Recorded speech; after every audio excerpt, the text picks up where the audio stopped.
Your brand new iPhone deserves the best protection, and the iLune 3-Pack Screen Protector plus 3-Pack Camera Lens Protector has you covered. Don't take risks with your iPhone. Click the link in the video description to shop now on Amazon. Good morning, and welcome to ElectroDrive News. Today, we're talking about a major shift in plans for Honda's electric vehicle project in Ontario. The Japanese automaker has announced that it's postponing its $15 billion investment, including an EV battery plant and retooled assembly facility.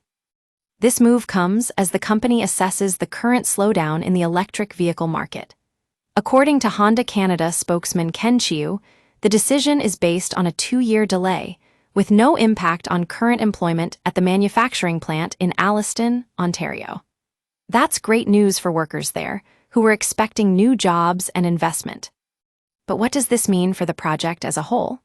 Well, under the original plan, Honda was set to create 1,000 new jobs on top of retaining the existing 4,200 jobs at the assembly plant. The plant was also expected to produce up to 240,000 vehicles per year when fully operational in 2028. The project received significant support from the Ontario government, with a commitment of up to $2.5 billion in direct and indirect support. However, it's clear that Honda is taking a cautious approach as it navigates uncertain market conditions.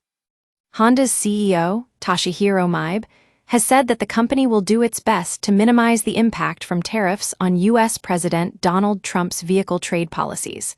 But what does this mean for the long-term viability of the project? Only time will tell. For now, it seems like Honda is taking a step back to reassess its plans and wait for clearer market signals. That's all for today's update from ElectroDrive News. We'll continue to follow this story and bring you more information as it becomes available.